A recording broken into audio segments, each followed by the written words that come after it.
안녕하십니까. 이주영 법무사입니다. 안녕하십니까. 김문배 법무사입니다. 이번 시간에는 지급명령에 대한 내용을 가지고 법무사님과 알아보도록 하겠습니다.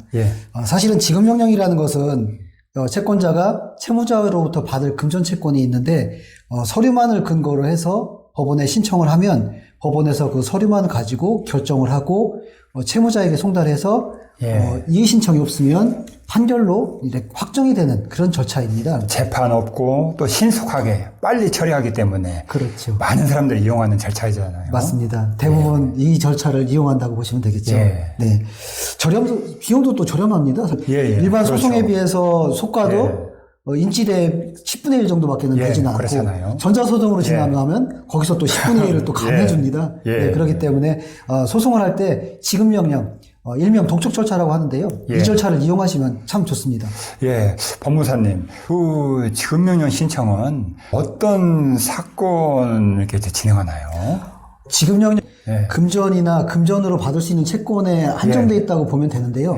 실제로 어떤 사건으로 특정하지 않고 지금은 손해배상 청구 소송 사건도 상대방이 다투지 않을 것 같으면 이 지급명령 신청을 통해서 판결로 받는 그런 경우가 되게 많습니다. 그래서 이거 같은 경우는 다툼이 없는 경우에는 모든 사건이 민사에 관련되어 있는 모든 사건이 이 지급명령 독촉 절차로 신청이 가능하다 이렇게 볼 수가 있습니다. 또 민사하고는 좀 관할이 좀 다르잖아요. 그렇죠. 관할이 좀 차이가 있죠. 그거 어떻게 되나요?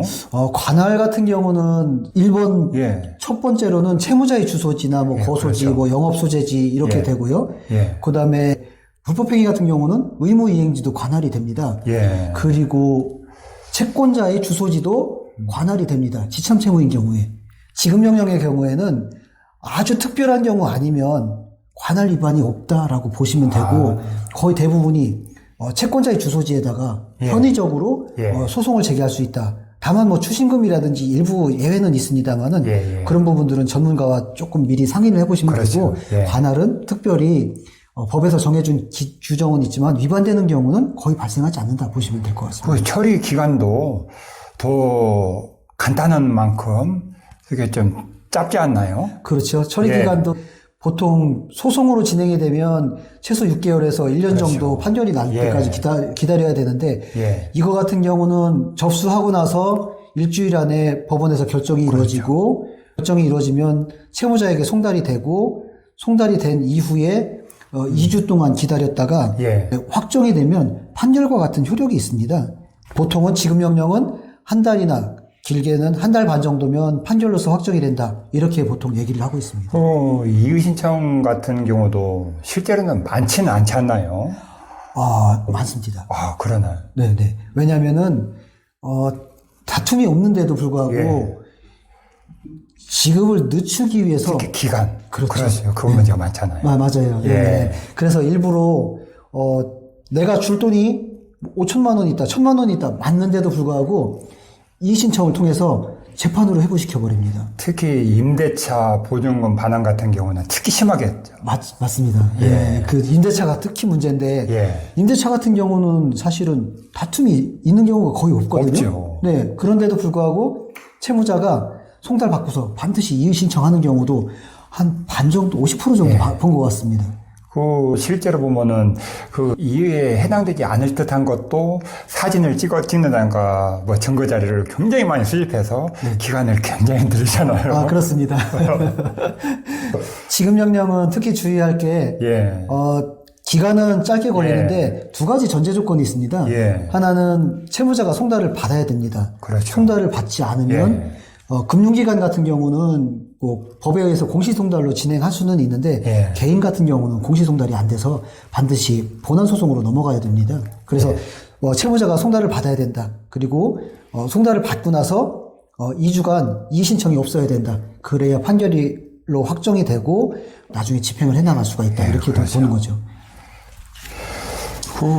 이의신청도 그렇고, 그러면 확정이 되면은, 어떤 효력이 발생하죠? 지급명령은, 좀 전에도 말씀드렸듯이, 법원에서 결정을 하고, 서류 심사만 하기 때문에 되게 간이하지 않습니까? 그렇죠. 대신, 법원에서 결정을 한 결정문을 채무자에게 네. 송달한 이후에 채무자가 이의 신청을 하지 않으면 확정이 되는데 이 확정이 되면 판결문과 똑같은 효력이 있습니다. 예. 지급명령에 기해서 이것이 집행권원이 되는데 이 집행권원에 기해서 압류추심도 할 수 있고 경매도 넣을 수가 있고 그렇죠. 또 이제 채무불이행자 명분 등재 같은 것들도 예. 6개월 지난 다음에 신청할 수가 있는 상황이 되는 것이죠. 예. 네. 사례 제가 있는데 한번 소개해드리겠습니다. 예. 네. 장비 대여 또 공사대금 채권이 있어가지고 이 지급명령을 신청한 사례였었는데요. 좀 특이한 사례네요. 네, 그렇죠. 예. 근데 두 가지였습니다. 하나는 원만하게 해결이 됐던 사례였었는데 이 하나는 공사를 해주면서 원청하고 예. 직접 계약을 했습니다. 예. 그래서 계약서 각서를 받았더라고요. 예. 실제로 공사를 하면 그 공사대금을 직접 주겠다라는 그 간단한 각서였었는데 이 각서를 근거로 해가지고 채권자가 그 채무자 원청을 상대로 예. 장비하고 공사대금 채권 신청을 해서 판결이 확정돼가지고 집행까지 했던 사건이 하나 있었고요. 예. 다른 하나는 구두상으로만 언제 공사 좀 해달라. 그러니까 그 사람을 믿고 장비도 대여해주고 공사를 해주는 사건이었었는데 나중에 돈을 주지 않아 지급명령을 신청했더니 이의 신청을 했습니다. 예, 그렇죠. 그래 채무자가 왜 이의 신청했냐면 예. 나는 장비하고 공사만 해주면 원청이 주기로 해서 그냥 하청업자이기 때문에 채무자에게 줄 의무가 없다라는 거예요. 네, 그래서 이 채권자 같은 경우는 직접 주기로 구두로 약속하지 않았냐 그랬더니 자기는 그런 말 한 적이 없다라고 딱 잡아대니까 증거가 없잖아요. 예, 그렇겠죠. 네, 그래서 본안 소송으로 갔는데 예. 결과적으로는 이런 경우에는 각서라든지 합의서를 받아놓던지 아니면 원청에다가 내가 이렇게 하도를 준 업체에서 공사를 하고 장비를 대여해 주는데 나중에 돈을 직접 지급할 것이냐라는 것들을 내용증명편으로 통지를 하던지 아니면 전화를 해서 요즘엔 또 문자도 많이 남기잖아요. 그렇죠. 문자로 남겨서 그걸 증거를 하던지 했으면 되는데 그런 증거가 없어가지고 결국에는 본안 소송으로 가서 어렵게 조정까지 가고 다 받지 못하는 사례가 있었던 것 같습니다. 그래도 잘 마친 케이스가 될 수 있겠네요. 네네, 그렇습니다. 네네.